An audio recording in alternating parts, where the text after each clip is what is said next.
Hey guys, welcome to ANS Solver. Today we'll be doing the concept of sine theta, cos theta, tan theta, and cosec theta, sec theta, and cot theta, which is subtopic in the chapter of trigonometry. Okay, so let's start with sine theta, cos theta, tan theta. You might be knowing this, but I'll refer the concept again. So let's say I have a right angle triangle with the sides x, y, and z. Correct? So basically, let's say if I have something like sine theta. Okay, so the formula for sine theta is the opposite side over the hypotenuse.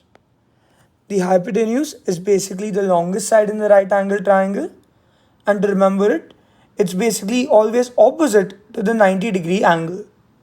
That means the hypotenuse is basically something like this. Correct? So in this case, if my angle here is theta, then I have my sine theta as the opposite side, which is x, divided by the hypotenuse, which is z. Correct?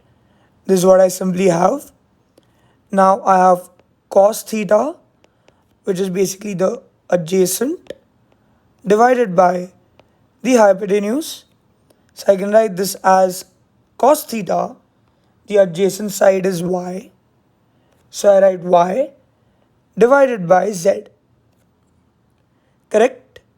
And now finally, I have tan theta, correct, which I can simply write as sine theta over cos theta, correct, which can basically be written as the opposite side over the adjacent side.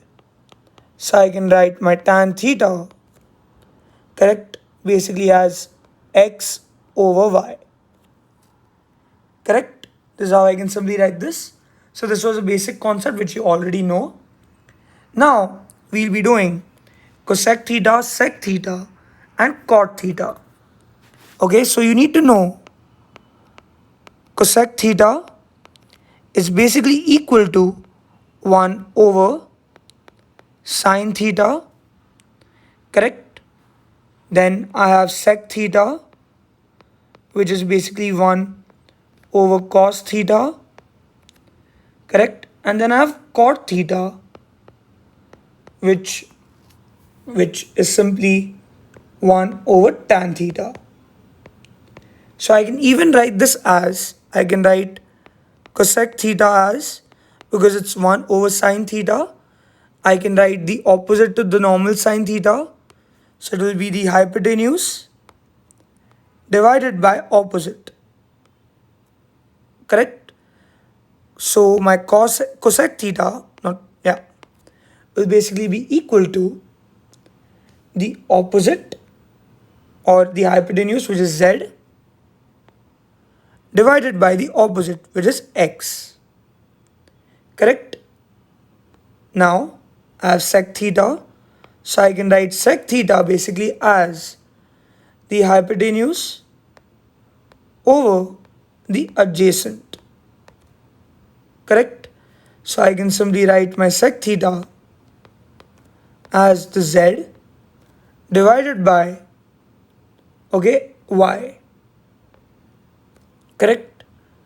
Then I have cot theta, which can be written as, I can simply write this as cos theta over sine theta, which can basically be written as the adjacent over the opposite.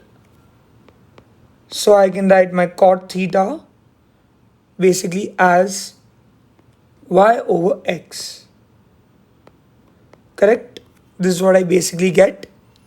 Correct? So these are the basic concept of sine theta, cos theta, tan theta, cosec theta, sec theta, and cot theta. Okay, a really simple concept, to understand. So this will be applied in many past papers, which we'll do in the video where it's named the past papers, the past paper practice for trigo identities. Okay, for now, let's only do the concept properly. Correct? So please move on to the next video so that you learn the other concepts. Thank you very much.